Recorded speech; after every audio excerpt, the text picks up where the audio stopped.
봄꿈실 버정보 채널에 와주신 여러분 감사합니다. 같은 5천만 원인데 누구는 세금 1,500만 원 내고 누구는 0원 냅니다. 왜일까요? 여러분 중에 지금 이런 분 계시죠? 작년에 딸한테 전세금 3천만 원 보냈는데 따로 신고는 안 했어요. 자식한테 현금으로 몇 번 나눠서 뽑아줬는데 손주한테 매달 용돈 주는데 이것도 문제가 되나요? 혹시 몰라서 차용증은 써뒀는데 사실 원금은 아직 안 받았어요. 하나라도 해당되시면 지금 당장 이 영상 끝까지 보셔야 합니다. 최근 공개된 자료를 보면 의심거래 보고는 이미 연간 수십만 건을 훌쩍 넘어서 이제는 100만 건에 가까운 수준까지 올라갔습니다. 그 중에 여러분이 없다고 장담할 수 있습니까? 인천에서 치킨집 운영하시는 63세 이광수 사장님은 딸 전세금 5천만 원을 보태려고 며칠에 걸쳐 현금으로 뽑았습니다. 국민은행 900, 농협 900, 신한은행 900. 하루에 1,000만 원만 안 넘으면 안전하다고 생각하셨죠. 1년 2개월 뒤 세무서에서 전화가 왔습니다. 며칠 동안 현금 집중 인출하셨던데 이거 어디 쓰셨습니까? 이런 거래 패턴은 은행과 금융당국 시스템에서 먼저 걸러지고 그 결과가 국세청 조사로 이어질 수 있습니다. 강남에 사는 박재민 씨는 아버지한테 2억 원을 받았습니다. 차용증 1장, 공증 하나, 원금 상환 기록, 세무조사 나와도 문제가 없었습니다. 합법적 차용이네요. 둘의 차이가 뭘까요? 돈의 액수가 아닙니다. 방법을 아느냐 모르느냐입니다. 에이, 나는 큰 돈도 아니고 500만 원 정도인데 뭐. 그게 함정입니다. 문제는 액수가 아니라 돈의 흐름에 대해 설명을 할 수 있느냐입니다. 오늘 이 영상은 세 부류의 사람을 위한 겁니다. 첫째, 앞으로 자녀한테 돈 줄 계획 있으신 분. 둘째, 이미 줬는데 불안하신 분. 셋째, 나는 괜찮겠지? 라고 생각하시 분. 국세청은 돈의 크기를 먼저 보지 않습니다. 이상하게 움직였는지 그리고 설명할 수 있는지를 봅니다. 이 영상에는 세무사 상담 비용 몇백만 원의 가치가 들어 있습니다. 부자들만 쓰던 4단계 공식, 차용증 관련 4가지 체크 포인트, 국세청에서 전화가 걸려왔을 때 절대 하면 안 되는 3가지. 여러분한테만 전부 공개합니다. 그러니 중간에 영상을 끊으시면 안 됩니다. 끝까지 보셔야만 함정을 피하실 수 있습니다. 앞으로 계속 이어질 내용이 궁금하시다면 구독과 좋아요를 꼭 눌러주세요. 그럼 지금부터 본격적인 이야기 시작하겠습니다. 여러분, 혹시 이런 생각 해보신 적 있으신가요? 계좌 이체는 기록이 남으니까 위험해. 차라리 현금으로 뽑아서 바로 전달해주면 국세청이 모르겠지? 이렇게 생각하고 계셨다면 지금 당장 그 생각부터 바꾸셔야 합니다. 왜냐하면 그게 바로 국세청이 제일 먼저 보는 신호거든요. 은행 직원이나 내부 시스템이 보기에 이건 좀 이상하다 싶으면 그 순간 바로 보고 대상이 됩니다. 그리고 이 보고가 쌓이기 시작하면 나중에 국세청이 들여다보게 됩니다. 아직도 많은 분들이 이렇게 생각하십니다. 하루에 1,000만 원만 안 넘기면 괜찮겠지? 그런데 요즘은 금액 하나만 보지 않습니다. 며칠 동안 어떻게 움직였는지, 일부러 쪼갠 건 아닌지 이걸 먼저 봅니다. 더 무서운 건 이겁니다. 현금으로 뽑는 것도 문제지만 그 돈이 어디서 나온 건지 증명을 못하면 더 큰 일이 납니다. 대구 달서구에서 30년 넘게 구멍가게를 운영하신 70세 최명자 님의 이야기입니다. 최 씨는 평생 현금 장사를 하셨어요. 손님들이 현금으로 물건값을 내면 그걸 집에 가져와서 장롱 속에 차곡차곡 모으셨습니다. 세금 신고? 그런 건 동네 큰 가게들이나 하는 거라고 생각하셨죠. 그렇게 30년을 모으니까 현금이 4천만 원이 됐습니다. 최 씨는 아들이 결혼한다고 해서 그 돈을 아들 계좌로 보내주셨어요. 아들은 그걸로 전세 보증금을 냈고요. 그런데 2년 뒤에 문제가 터졌습니다. 아들이 집을 사려고 은행에서 대출 받으려는데 은행에서 자금 출처 조사를 하는 겁니다. 2년 전에 어머니한테 받으신 4천만 원, 이게 어디서 나온 돈입니까? 아들은 어머니가 평생 모은 거라고 했죠. 어머니가 가게 하실 때 소득 신고하신 내역이 있습니까? 없습니다. 그럼 어머니 통장에 매출이 들어온 기록이 있습니까? 그것도 없습니다. 전부 현금으로 받아서 집에 모았으니까요. 결국 이 돈은 출처가 불분명한 돈으로 분류됐습니다. 국세청은 이렇게 판단합니다. 소득 신고도 안 된 돈은 나라에서 인정할 수 없습니다. 이건 할머니 돈이 아니라 불법 소득일 가능성이 있습니다. 여기서 가장 억울한 부분이 뭐냐면 최 씨는 정말 떳떳하게 30년 동안 번 돈입니다. 하루도 빠짐없이 가게 나가서 손님 받고 새벽부터 밤까지 일해서 모은 돈이에요. 그런데 그걸 증명할 방법이 없으니까 결국 그 돈의 절반 가까이를 소득세 추징금으로 내야 했습니다. 국세청이 자금 출처 조사를 할 때 보는 건 딱 세 가지입니다. 첫째, 이 돈이 세금을 낸 돈인가? 급여소득이면 원천징수 내역이 있어야 하고 사업소득이면 종합소득세 신고 내역이 있어야 합니다. 연금이면 연금 수령 증명서가 있어야 하고 이런 게 하나도 없으면 국세청은 그 돈을 인정 안 해줍니다. 둘째, 통장에 흔적이 있는가? 현금으로 받았더라도 은행에 입금한 기록이 있으면 그나마 낫습니다. 저는 매달 이렇게 300만 원씩 입금했습니다.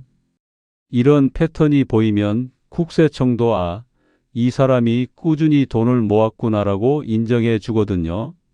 하지만 통장에 아무 기록도 없고 갑자기 목돈이 나타나면 설명하기가 매우 어렵습니다. 셋째, 금액이 합리적인가? 예를 들어 월급이 200만 원인 사람이 5년 만에 3억을 모았다고 하면 계산이 안 맞잖아요.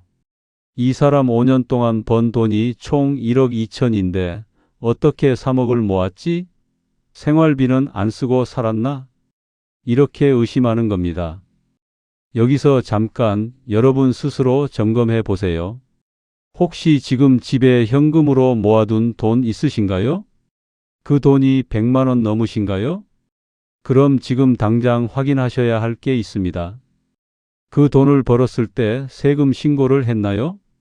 아니면 은행 통장에 입금했던 기록이라도 있나요? 만약 둘 다 없다면 나중에 자녀한테 줄 때 출처를 어떻게 설명할 건가요? 더 답답한 건 뭐냐면 실제로는 떳떳한 돈인데 증명을 못해서 억울하게 세금 폭탄 맞는 경우가 너무 많다는 겁니다. 그럼 이제 궁금하실 겁니다. 도대체 어떻게 해야 하나요? 아무것도 못하는 건가요? 아닙니다. 방법이 있습니다. 정확한 방법을 알고 하면 세금 한 푼 안 내고도 당당하게 자녀한테 돈을 줄 수 있습니다. 그런데 그 방법을 알려드리기 전에 여러분이 한 가지 더 알아야 할 게 있습니다. 많은 분들이 5천만 원까지는 세금 없다며? 그럼 그냥 주면 되는 거 아니야? 라고 생각하시는데요. 여기에 치명적인 함정이 숨어 있습니다. 이걸 모르고 그냥 주셨다간 오히려 더 큰 세금 폭탄을 맞을 수 있어요. 지금부터 나오는 내용이 진짜 핵심입니다. 절대 영상을 중간에 끄시면 안 됩니다. 성인 자녀한테는 10년 동안 5천만 원까지 증여세가 없습니다. 여기서 성인이라는 것은 만 19세 이상을 말합니다. 그리고 10년이라는 건 증여일을 기준으로 앞뒤로 10년을 봅니다. 예를 들어볼까요? 올해 1월에 아들한테 3천만 원을 줬다고 가정한다면 2036년 1월까지 2천만 원을 더 줄 수 있는 거예요. 여기까지는 세금이 하나도 없습니다. 그런데 많은 분들이 실수하는 게 뭐냐면 5천만 원까지는 괜찮다고 했으니까 그냥 주면 되지라고 생각하고 아무런 신고를 안 하시는 겁니다. 이게 바로 첫 번째 함정입니다. 세법에서는 증여를 받은 사람, 그러니까 자녀가 증여받은 날이 속한 달의 말일부터 3개월 이내에 신고를 해야 한다고 나와 있습니다. 어차피 세금이 0원인데 굳이 신고까지 해야 하나? 그런데 문제는 지금이 아니라 나중입니다. 나중에 과거 증여가 합산되면 그때부터는 신고 안 기록이 불리한 근거로 돌아옵니다. 실제로 수원에 사시는 65세 송영진 님이 딸한테 4천만 원을 주시면서 신고를 안 하셨어요. 4천만 원이면 5천만 원보다 적으니까 괜찮겠지 하신 거죠. 그런데 3년 뒤에 세무조사가 나왔는데 그 전에도 딸한테 돈을 준 기록이 나온 겁니다. 8년 전에 2천만 원을 계좌 이체한 내역이 있었어요. 8년 전 2천만 원에 이번 4천만 원을 더하면 6천만 원. 공제 한도 5천만 원을 1천만 원 초과했습니다. 세금 내셔야죠. 거기다가 신고를 안 했으니까 가산세까지 붙어서 송 어르신은 결국 300만 원이 넘는 돈을 추가로 내셔야 했습니다. 신고를 하면 국세청 컴퓨터에 기록이 남습니다. 이 사람은 올해 1월에 자녀한테 3천만 원을 줬고 신고도 제대로 했다. 앞으로 7년 동안 2천만 원까지 더 줄 수 있다. 다음은 많은 분들이 헷갈려 하시는 미성년자 자녀와 손주에 대해 말씀드리겠습니다. 손주가 성인이면 10년에 5천만 원까지, 미성년자면 10년에 2천만 원까지 가능합니다. 문제는 손주라서가 아니라 나이와 합산 계산을 모르고 주는 것인데 상속세 및 증여세법 시행령을 보면 미성년자는 10년에 2천만 원까지입니다. 그런데 더 중요한 게 있습니다. 할아버지, 할머니가 따로따로 주는 것처럼 보여도 세법에서는 직계존속 전체를 한 묶음으로 봅니다. 그래서 누가 줬느냐가 아니라 손주가 총 얼마를 받았느냐가 기준이 됩니다. 할아버지랑 할머니는 다른 사람인데? 아닙니다. 세법에서는 이걸 직계존속이라고 해서 한 팀으로 봅니다. 상속세 및 증여세법 제47조를 보면 명확하게 나와 있습니다. 무슨 뜻이냐면 할아버지, 할머니, 아버지, 어머니가 각각 따로따로 주는 게 아니라 이 모든 분들을 합쳐서 딱 2천만 원까지만 줄 수 있다는 겁니다. 예를 들어볼까요? 손주가 고등학생입니다. 할아버지가 대학 등록금 준비하라고 1천만 원을 줬어요. 그럼 할머니는 1천만 원, 아버지, 어머니를 합쳐서도 1천만 원까지만 줄 수 있습니다. 총합이 2천만 원을 넘으면 안 되는 거예요. 그런데 많은 분들이 이걸 모르세요. 서울 강서구에 사시는 68세 정미자 씨는 손주가 중학교에 입학한다고 해서 300만 원을 용돈으로 주셨어요. 그런데 나중에 알고 보니까 할아버지가 이미 1년 전에 손주 이름으로 적금을 들어주셨더래요. 매달 30만 원씩 2년치 720만 원을 넣어주신 거예요. 정 씨가 준 300만 원을 합치면 1020만 원입니다. 아직 2천만 원이 안 되니까 괜찮을 것 같죠? 그런데 여기서 또 함정이 있습니다. 손주의 엄마, 그러니까 며느리가 손주 이름으로 보험을 들어줬어요. 5년 동안 매달 10만 원씩 총 600만 원을 넣어준 거예요. 이걸 다 합치면 1620만 원입니다. 아직도 2천만 원이 안 되니까 안전할까요? 그런데 애 아빠가 또 500만 원을 주면 그럼 2120만 원이 되는 겁니다. 한도를 120만 원 초과한 거예요.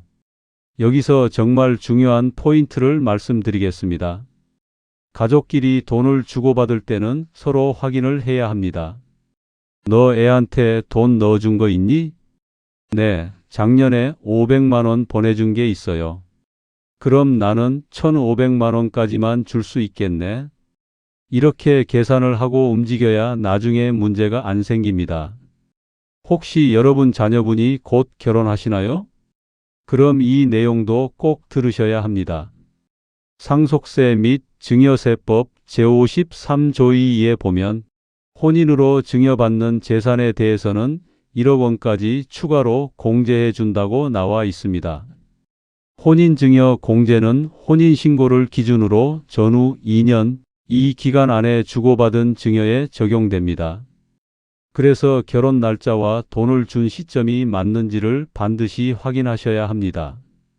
부산에 사시는 71세 박형준 씨는 아들이 결혼한 지 7년 됐는데 그동안 목돈을 준 적이 없으셨어요.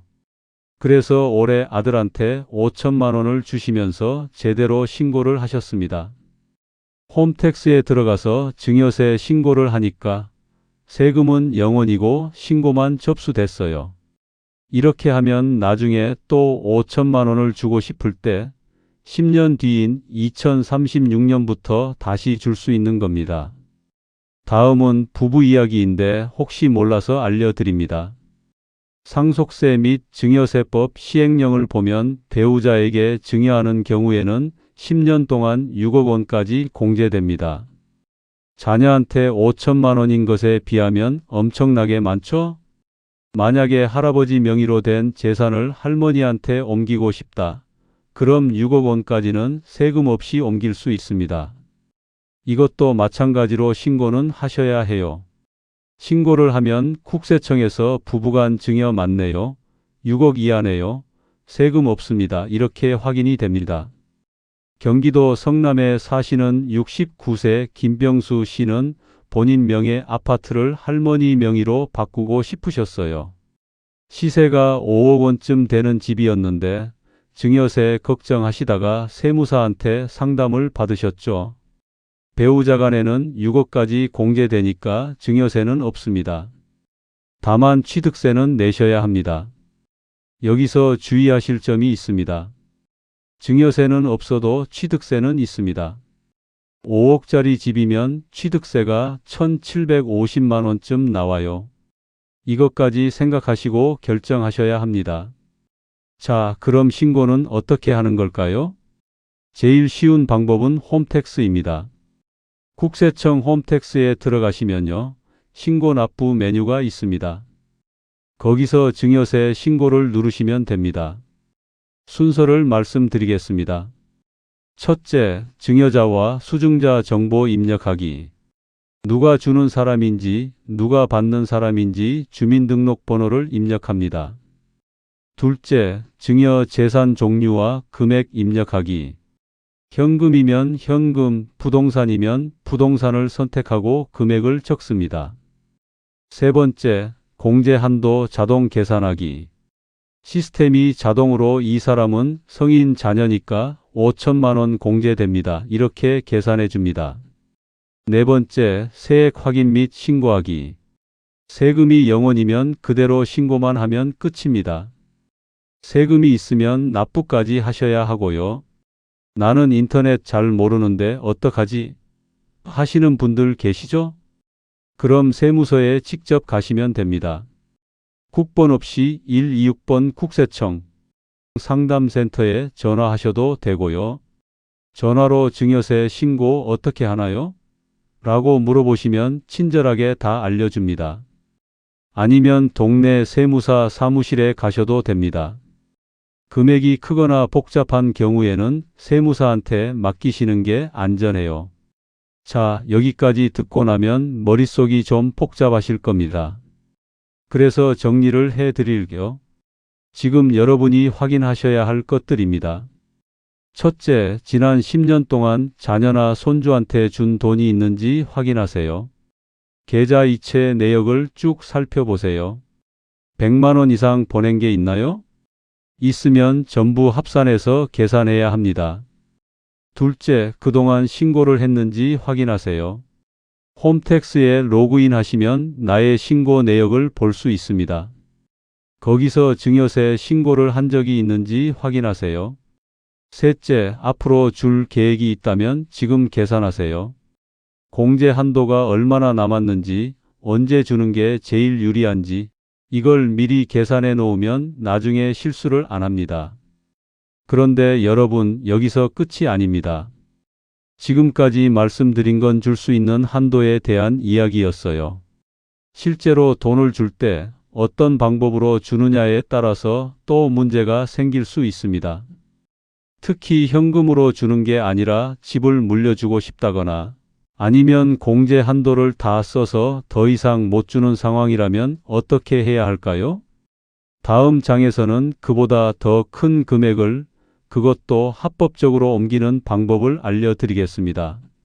상속세 및 증여세법 제41조 의사를 보면 금전, 무상대출 등에 따른 이익의 증여, 의제라는 조항이 있습니다.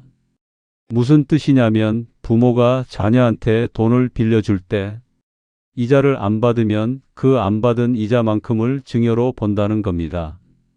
예를 들어볼까요? 아버지가 아들한테 1억 원을 빌려줬습니다. 그런데 이자를 한 푼도 안 받았어요. 여기서 중요한 건 숫자가 아니라 세법이 정한 적정 이자율 기준이 있다는 사실입니다. 이 기준보다 이자를 덜 받거나 안 받으면 그 차액을 증여로 볼 수 있다는 것이 핵심입니다. 그런데 여기에 예외 조항이 있습니다. 같은 법 시행령을 보면 1년 동안 발생하는 이자 상당액이 1,000만 원 미만이면 증여로 보지 않는다고 나와 있어요. 그런데 부모님은 두 분이시죠? 아버지가 2억 1,700만 원, 어머니가 2억 1,700만 원, 합치면 4억 3,400만 원입니다. 이 큰 돈을 합법적으로 이자 한 푼 안 받고 자녀한테 빌려줄 수 있는 겁니다. 광주에 사시는 67세 이준모 씨의 이야기를 해드릴게요. 아들이 집을 사려고 하는데 은행 대출이 부족하더래요. 이 어르신은 평생 모은 돈이 2억 원 있으셨어요. 그냥 주자니 증여세가 걱정되고 그렇다고 안 줄 수도 없고 고민하시다가 세무사한테 상담을 받으셨죠.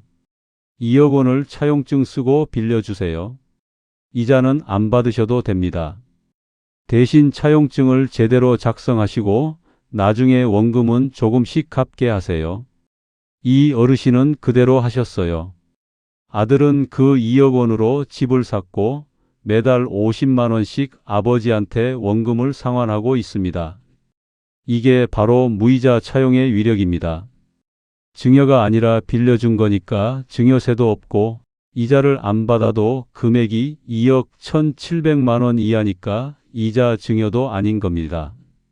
그런데 여기서 아주 중요한 경고를 드리겠습니다. 많은 분들이 차용증만 문방구에서 사다가 대충 쓰시고 도장 찍으면 끝인 줄 아십니다.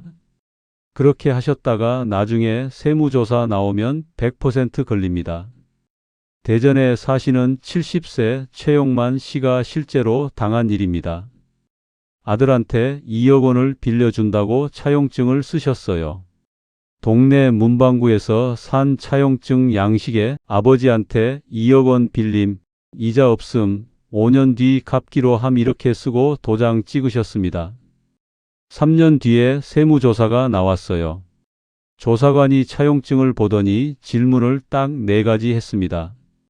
최 어르신은 이 4가지 질문에 제대로 대답을 못하셨고 결국 3,800만 원의 증여세를 추징당하셨습니다.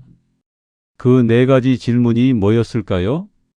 이게 바로 여러분이 차용증 쓸 때 반드시 준비하셔야 할 것들입니다. 자녀분이 갚을 능력이 있습니까? 이게 제일 중요합니다. 국세청은 현실적으로 따집니다. 만약 아들이 백수거나 대학생이거나 소득이 거의 없다면 국세청은 이렇게 판단합니다. 2억 원을 갚을 능력이 없는데 무슨 차용입니까? 이건 그냥 줄 거면서 차용증으로 위장한 거죠. 증여 맞습니다. 최 어르신의 경우가 그랬습니다. 아들이 작은 가게를 하는데 매달 수입이 200만 원 정도였습니다. 생활비 쓰고 나면 남는 게 거의 없는 수준이었죠. 조사관이 계산을 해봤더니 이 소득으로는 2억 원을 갚으려면 20년도 넘게 걸린다는 거예요. 이건 차용이 아니라 증여입니다. 그래서 차용증을 쓰실 때는 반드시 자녀의 소득을 확인하세요. 급여 명세서, 소득금액 증명원, 사업자 등록증 이런 걸 미리 준비해 두시는 게 좋습니다. 나중에 세무서에서 물어봤을 때 우리 아들 월급이 이만큼이고 이 정도면 매달 50만 원씩 갚을 수 있습니다 라고 증명할 수 있어야 해요. 많은 분들이 착각하시는 게 있어요. 2억 1,700만 원까지는 이자를 안 받아도 된다며? 그럼 원금도 안 갚아도 되는 거 아니야? 절대 아닙니다. 이자를 안 받는 것과 원금을 안 갚는 것은 완전히 다른 문제입니다. 최 어르신 경우에도 차용증에는 5년 뒤 갚기로 함이라고 써놨는데 실제로는 3년 동안 단 한 푼도 갚지 않았어요. 조사관이 아버지 통장, 아들 통장을 다 확인했는데 원금 상환 내역이 하나도 없는 거예요. 이건 가짜 차용이네요. 진짜로 빌려줄 생각이었으면 조금이라도 갚았겠죠? 그래서 꼭 기억하세요. 매달 10만 원이라도 좋습니다. 반드시 자녀가 부모님 통장으로 원금을 갚는 내역이 있어야 합니다. 그리고 송금할 때 메모란에 반드시 차용금 상환 또는 원금 상환이라고 적으세요. 예를 들어 아버지가 아들한테 3억 원을 빌려줬습니다. 2억 1,700만 원을 넘었으니까 이자를 받아야겠죠. 4.6%면 1년에 1,380만 원입니다. 아들이 아버지한테 이 이자를 드리면 아버지는 이자 소득세를 내셔야 합니다. 소득세법 시행령에 보면 가족 간 차용해서 이자를 받으면 이게 단순한 은행 이자가 아니라 비영업대금 이익으로 분류될 수 있습니다. 이 경우 세율이 더 높아질 수 있기 때문에 이자 받기 시작하는 순간부터는 반드시 계산이 필요합니다. 그런데 여기서 끝이 아닙니다. 다음 해 5월에 종합소득세 신고를 하실 때 이 이자 소득을 신고하셔야 해요. 만약 다른 소득이 많으시면 추가로 세금을 더 내실 수도 있습니다. 에이, 귀찮은데 그냥 이자 받고 신고 안 하면 안 되나? 절대 안 됩니다. 나중에 세무조사 나왔을 때 통장에 이자 받은 내역은 있는데 소득 신고가 안 되어 있으면 조사관은 이렇게 생각합니다. 이거 조사 나오니까 급하게 돈 주고 받는 척한 거네. 진짜 차용이 아니야. 그래서 차용금이 2억 1,700만 원을 넘어서 이자를 받으시는 경우에는 반드시 세무사와 상담하시고 세금 신고를 제대로 하세요.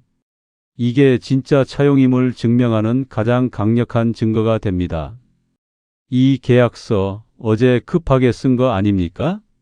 최 씨가 제일 당황한 게 바로 이 질문이었어요. 어르신, 이 종이 언제 작성하신 거예요?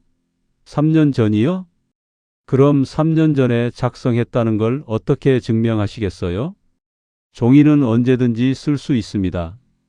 세무조사 나온다는 연락받고 급하게 어제 작성해서 도장 찍는 거 1시간이면 됩니다. 조사관들은 이런 걸 매일 봅니다. 그래서 날짜를 증명 못하는 차용증은 절대 안 믿어줘요. 그럼 어떻게 해야 할까요? 방법은 3가지입니다. 첫 번째, 법무사 사무소에서 공증 받기. 이게 제일 확실합니다. 법무사 앞에서 차용증에 도장 찍고 공증을 받으면 법무사가 언제 이 계약이 체결됐다는 걸 법적으로 확인해 줍니다. 억 단위 돈을 움직이는데 공증 비용이 아까우신가요? 나중에 수천만 원 증여세 추징당하는 것보다 훨씬 낫습니다. 두 번째, 우체국 내용 증명. 법무사 사무실까지 가기는 좀 부담스러운데 하시는 분들은 우체국을 이용하세요. 차용증을 들고 우체국에 가셔서 내용 증명을 보내시면 됩니다. 내용 증명이 뭐냐면 우체국이 이 내용의 문서를 이 날짜에 발송했다는 걸 증명해 주는 제도입니다. 우체국 소인이 찍히면 그 날짜는 국가가 보증하는 거예요. 비용도 5,000원 정도로 저렴하고요. 다만 주의할 점이 있어요. 내용 증명은 발송 사실만 증명하는 거라서 계약 당사자가 직접 서명하는 모습까지는 증명 못합니다. 그래도 안 하는 것보다는 100배 낫습니다. 세 번째, 전자문서로 보내기. 요즘은 카카오톡이나 이메일도 증거가 됩니다. 차용증을 작성하신 다음에 그걸 사진 찍어서 자녀한테 카카오톡으로 보내세요. 그리고 자녀가 네, 확인했습니다 라고 답장하게 하세요. 카카오톡은 발송 시간이 찍히잖아요. 이것도 나중에 증거가 됩니다. 더 확실하게 하려면 이메일을 쓰세요. 첨부 파일로 차용증 보냅니다. 확인하고 회신 바랍니다 라고 보내고 자녀가 확인했습니다 라고 답장하면 이 이메일이 날짜 증거가 됩니다. 자, 이제 더 큰 이야기를 해볼까요? 현금은 없는데 집은 있다. 이 집을 자녀한테 물려주고 싶다. 이런 분들 많으시죠? 그냥 증여하면 증여세가 엄청납니다. 그럼 어떻게 해야 할까요? 여기서 저가 양도라는 기술을 씁니다. 저가 양도할 때 반드시 알아야 할 세 가지 내용이 있습니다. 이걸 모르고 하시면 오히려 손해 볼 수 있어요. 함정 1. 취득세는 시가 기준. 아들이 7억에 집을 샀지만 취득세는 시가 10억 기준으로 냅니다. 지방세법 시행령에 보면 취득세는 시가 인정액을 기준으로 한다고 나와 있어요. 보통은 실거래가 기준이지만 거래 구조가 증여에 가깝다고 판단되면 시가 기준으로 올라갈 수 있습니다. 그래서 얼마에 샀다보다 어떤 구조로 샀느냐가 더 중요합니다. 함정 2. 부모님 양도소득세. 아버지가 집을 팔았으니까 양도소득세를 계산해야 합니다. 1세대 1주택이라서 비과세되면 다행인데 만약 다주택자거나 보유기간이 짧으면 양도세가 나올 수 있어요. 더 기가 막힌 건 국세청이 양도세를 계산할 때는 실제 받은 7억이 아니라 시가 10억으로 계산할 수도 있다는 겁니다.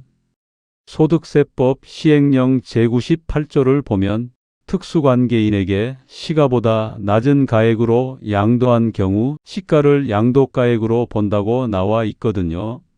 그러니까 아버지는 실제로 7억만 받았는데 세금은 10억에 판 것처럼 계산될 수 있다는 겁니다.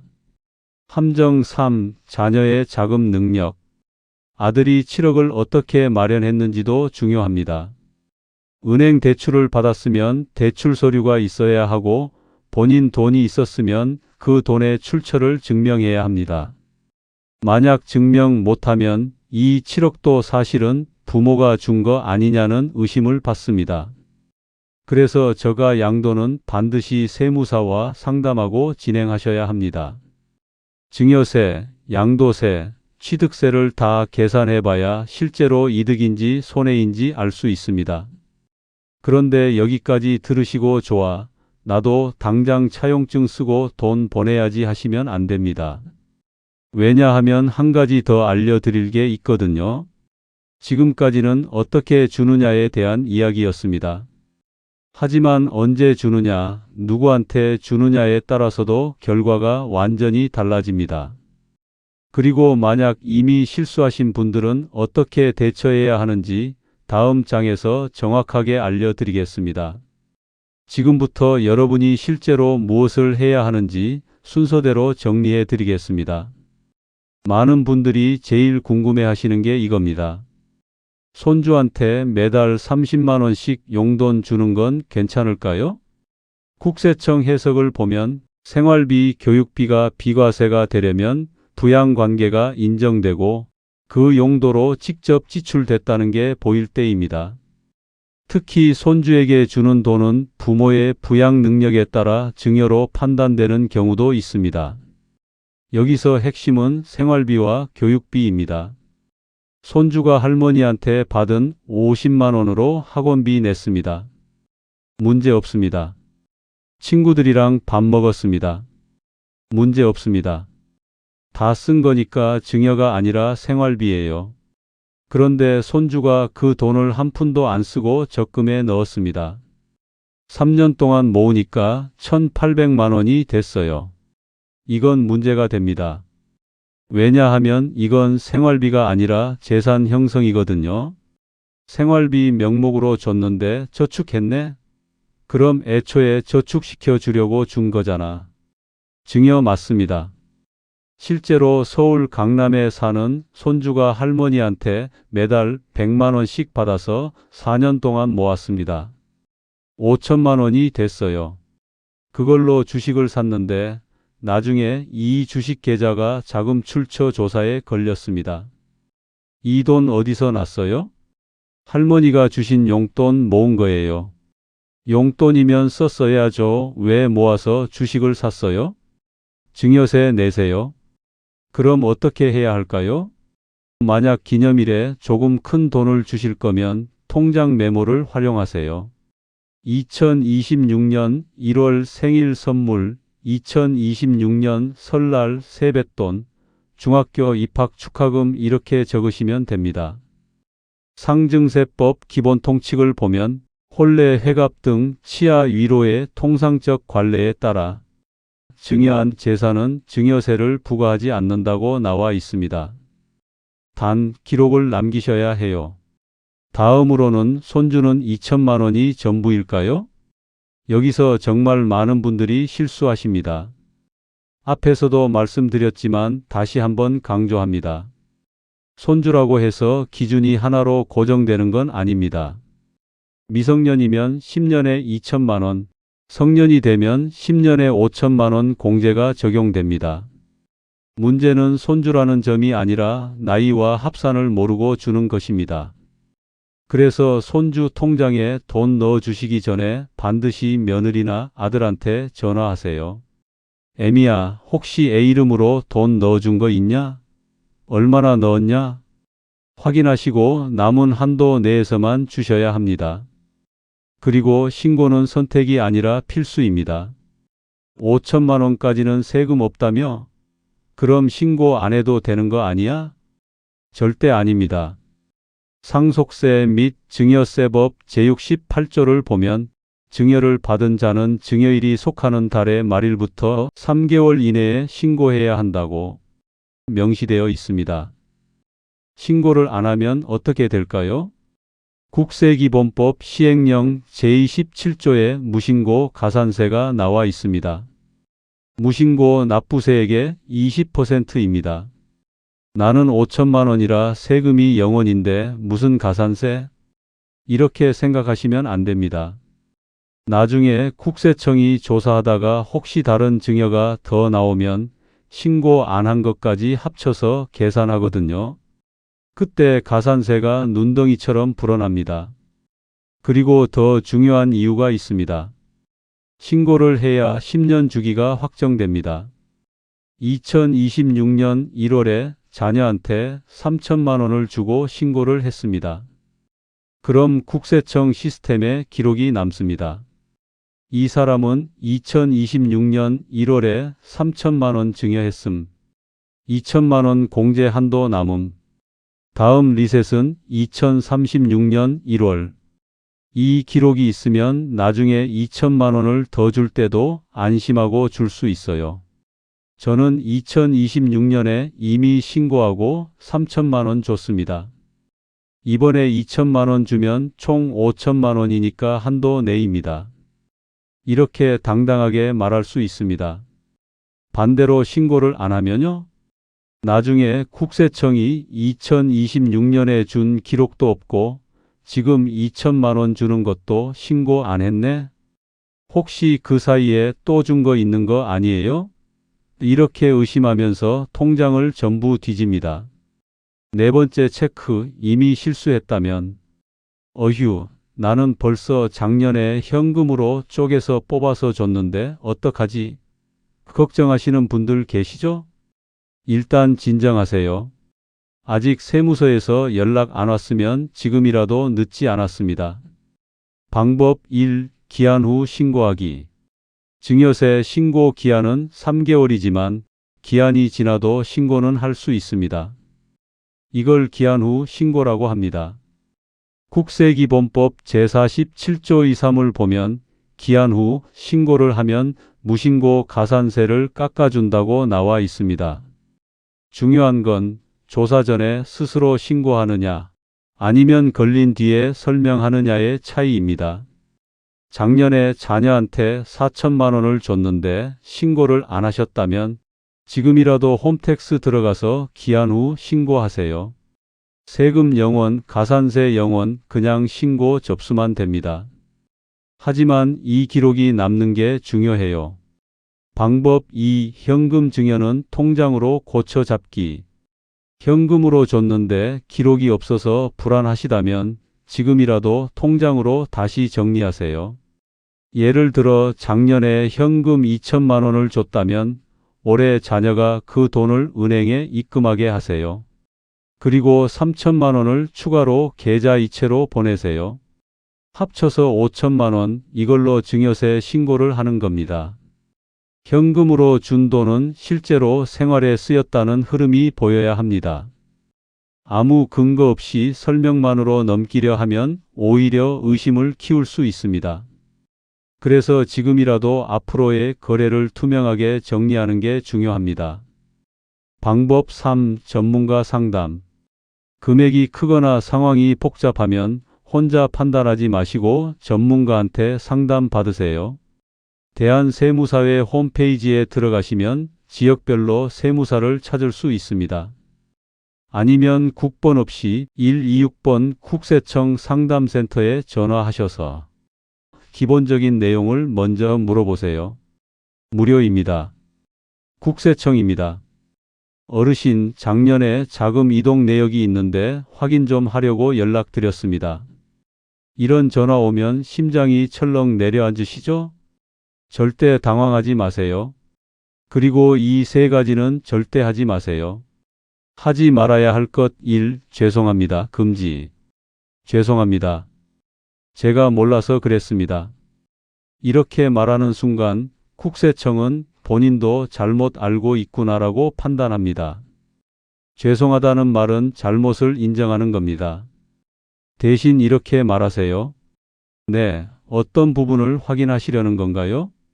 하지 말아야 할 것 2. 즉답 금지. 이 돈 어디에 쓰셨어요? 아, 그게 자식 전세금 보태줬습니다. 이렇게 즉답하시면 안 됩니다. 즉석에서 말씀하신 게 나중에 불리한 증거가 될 수 있어요. 대신 이렇게 말하세요. 지금 제가 정확하게 기억이 안 나서요. 자료 확인해보고 다시 연락드리겠습니다. 하지 말아야 할 것 3. 화내기 금지. 아니, 내 돈 내가 쓰는데 왜 이래? 절대 화내시면 안 됩니다. 조사관도 사람입니다. 화를 내면 더 깐깐하게 보려고 합니다. 대신 이렇게 말하세요.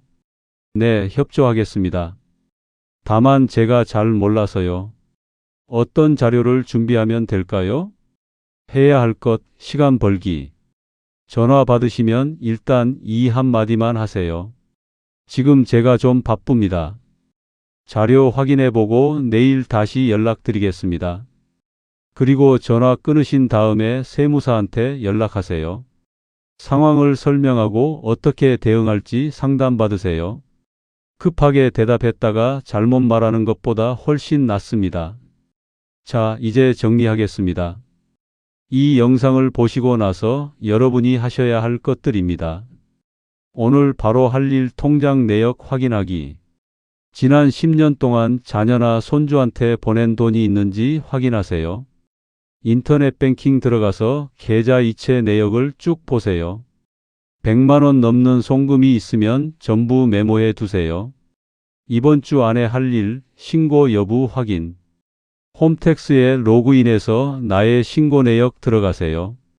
증여세 신고를 한 적이 있는지 확인하세요.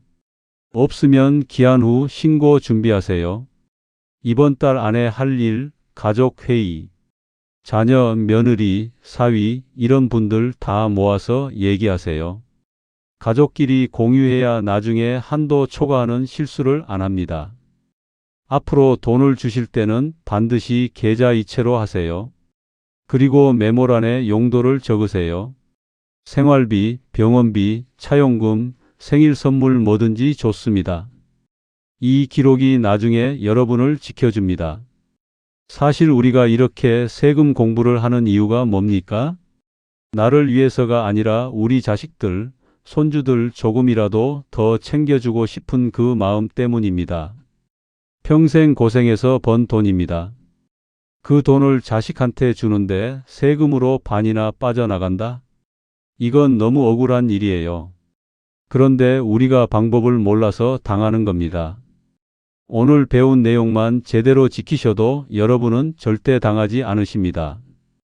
혹시 오늘 내용 중에 헷갈리는 게 있으시면 영상을 다시 돌려보시면 됩니다. 한 번에 다 이해하기 어려운 내용이에요. 두 번, 세 번 보시면서 우리 집 상황에 맞는 방법을 찾으시면 되겠습니다. 혼자 고민하지 마세요. 금액이 크거나 복잡하면 반드시 세무사한테 상담받으세요. 국세청 126번에 전화하셔도 됩니다. 부끄러워하지 마시고 물어보세요. 마지막으로 한 가지만 더 말씀드리겠습니다. 세금보다 더 중요한 건 여러분의 건강입니다. 자식들한테 10억을 물려주는 것보다 여러분이 건강하게 오래오래 곁에 계셔 주시는 게 100번, 1000번 더 소중합니다. 오늘 제가 준비한 영상을 보시고 도움이 되셨다면 좋아요 버튼 꾹 눌러주시고요. 주변에 이런 내용 필요하신 분들 계시면 이 영상 꼭 공유해 주세요. 댓글로 잘 봤습니다 또는 도움됐습니다 짧게 남겨주시면 제가 더 힘내서 좋은 정보 많이 공유 드리겠습니다. 영상 끝까지 들어주셔서 정말 감사합니다. 여러분 모두 건강 잘 챙기시고 행복하십시오. 지금까지 봄꿈실버 정보였습니다. 다음에 더 좋은 영상으로 찾아뵙겠습니다.